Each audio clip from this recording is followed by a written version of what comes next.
Allah ingatkan di surah An-Nisa ayat 93, "Wa may yaqtul mu'minan muta'ammidan fajazaohu jahannama khalidan fiha wa ghadiballahu alaihi wa la'anahu wa 'adda lahu 'adzaban 'azima." Dan barang siapa yang membunuh seorang mukmin dengan sengaja, ya, apa balasannya? Maka balasannya adalah neraka jahanam. Ini pertama. Jadi kalau mau membunuh, ingat, di depan Anda ada neraka jahanam. Iya. Saya dendam kepada saudara saya ingin bunuh. Lihat, depan Anda ada jahanam. Jangan dunia doang. Oke, Anda pikir masuk penjara? Ya masuk penjara memang nggak seberapa. Masuk penjara masih dikasih makan, ya nggak? Masih mending masuk penjara, masih dikasih makan di penjara. Ya, di penjara mungkin cuma 5 tahun, 10 tahun, 13 tahun, habis itu bebas. Tapi kalau jahanam, nggak bisa ditawar-tawar itu jahanam tuh. Ini ancamannya. Kemudian kata Allah Ta'ala, khalidan fiha, dia kekal di dalamnya.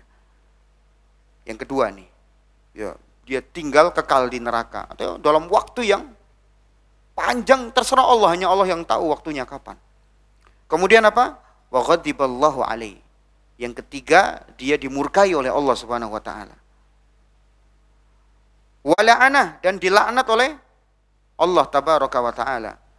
Wa a'adda lahu 'adzaban 'aziman, dan di neraka disediakan azab yang besar, yang keras. Ya, dan apa azabnya? Di sini enggak disebutkan. Berarti sangat ngeri. Kalau sebuah azab enggak disebutkan, berarti terserah Allah. Allah mau azab bagaimana nih orang yang membunuh ini. Ya. Jadi membunuh dengan sengaja, ya, bukan karena enggak sengaja. Ya, misalkan kalau ada seorang enggak sengaja, misalkan dia sedang naik kendaraan, tiba-tiba enggak sengaja menabrak orang, dan orang ini meninggal, itu enggak sengaja, maka tidak kena ancaman ini. Tapi ada ancaman lain, ya dia harus bayar apa? Diat dalam Islam, bayar denda. Dan ini bukan di sini pembahasannya, itu nanti di pembahasan fikih. Ya, jadi enggak serta-merta dia kemudian bebas, enggak, tetap ada hukumannya, ya. Ada bayar diatnya. Baik. Nah, kemudian di sini ancamannya adalah yang membunuh dengan sengaja. Pertama balasannya jahanam, kemudian dia kekal di dalamnya, kemudian dimurkai oleh Allah Subhanahu wa taala, kemudian mendapatkan laknat dari Allah, dan disediakan azab yang sangat keras di neraka jahanam. Ada berapa ini? 5 ancaman. Ya. Dan Nabi mengingatkan hilangnya dunia lebih ringan daripada terbunuhnya satu orang mukmin tanpa hak. Dalam hadis riwayat An-Nasa'i dan juga riwayat At-Tirmidzi, hadis ini sahih. Kata Nabi SAW, la zawalud dunya ahwanu 'ala Allah min qatli mu'minin bi ghairi haq. Hilangnya dunia lebih ringan bagi Allah dibandingkan terbunuhnya seorang mukmin tanpa hak. Jadi nyawa seorang mukmin lebih berharga daripada dunia dan seisinya. Lebih berharga daripada lautan, lebih berharga daripada udara, lebih berharga daripada apalagi oksigen, lebih berharga daripada tambang, lebih berharga daripada emas, lebih berharga dari seluruh kekayaan bumi. Seluruh hutan, ya, yang ada di bumi, seluruh binatang-binatang yang ada di bumi. Satu nyawa orang mukmin yang beriman lebih berharga dari itu semuanya. Makanya kalau seluruh dunia ini hancur, bumi ini hancur, ya, lautnya hancur, kemudian apa? Daratannya hancur, pohon-pohonnya hancur, binatangnya mati semua, ya, tambang-tambangnya hancur, lebih ringan daripada satu orang mukmin terbunuh di sisi Allah, ya. Ya. Orang merusak hutan, orang merusak lautan, orang mencemari udara, dibandingkan dengan orang membunuh, lebih gede apa dosa orang membunuh. Ya, lebih gede dosa orang membunuh. Ya, jadi ini ma'asyiral muslimin, Nabi mengingatkan bahwa hilangnya dunia lebih ringan daripada terbunuhnya seorang mukmin tanpa hak. Ya, namun yaitu tadi, nyawa seorang muslim kadang hilang dengan sesuatu yang tidak jelas. Ya. Dan kadang-kadang jejak orang yang membunuh pun gak diketahui. Maka ingat, Allah nggak akan diam. terhadap tindakan orang-orang zalim. Oke, dia sekarang membunuh, jejaknya hilang. Kemudian dia mungkin tidak ya tercium jejaknya oleh pihak keamanan. Lolos dia dengan berbagai macam cara dan kecurangannya.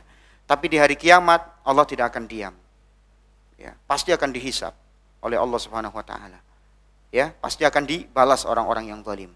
Dalam surah Ibrahim ayat 42, wala tahsabannallaha ghafilan amma ya'maludz zalimun.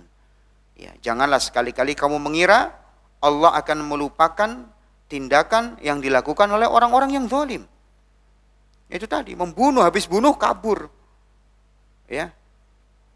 Dijadikan pembunuh bayaran misalkan, sniper. Ya, dia sniper orang yang soleh, dia sniper ulama misalkan. Dia sniper orang yang beriman misalkan. Oke, dia lolos jejaknya. Pergi entah kemana, tapi di hari kiamat tidak akan lolos di hadapan Allah Subhanahu wa taala. Makanya Allah nyatakan, janganlah mengira orang zalim itu akan dilupakan jejak kezalimannya dulu. Ya. Jangan, walaupun dia nggak terekam CCTV, jangan kira Allah akan lupa, Allah akan lalaikan, nggak akan. Innama yuakhiruhum liyaumin tashkhasu fihil absar. Allah akan akhirkan balasan buat dia di hari di mana ketika itu mata terbelalak. Itu hari kiamat. Jadi pembunuh dia pikir sudah lolos. Apa? Di hari kiamat dia terbelalak, ternyata dia melihat sendiri apa? Perbuatan dia membunuh. Dan Allah ungkap perbuatan dia di hadapannya. Terbelalak sampai matanya. Ya, dia pikir lolos sudah dari hukum. Dia pikir apa? Enggak diketahui jejaknya oleh petugas-petugas keamanan. Dia pikir hebat, lolos sudah. Ternyata di hari kiamat apa? Dia terbelalak, ternyata Allah Subhanahu wa taala tampakkan dosa dia yaitu membunuh. Iya. Maka di sini termasuk dosa yang lain sama kezaliman secara umum itu Allah kan tampakkan. Makanya sebelum Allah tampakkan di hari kiamat, segera kita minta maaf sama orang yang pernah kita zalimi. Saat ini juga jangan nunggu besok, jangan nunggu lusa. Ya, nggak tahu kita akan hidup sampai berapa tahun. Jadi, maka hati-hati. Kita pernah menyakiti siapa dengan lisan kita. Kita pernah mencela siapa dengan lisan kita. Ini kan kezaliman. Segera minta maaf sebelum apa? Sebelum nanti orang yang kita cela menuntut haknya kepada kita. Orang yang pernah kita pukul, orang yang pernah kita aniaya, orang yang pernah kita ambil haknya. Segera minta maaf saat ini. Sebelum apa? Allah Subhanahu wa taala akan hisab nanti di hari kiamat.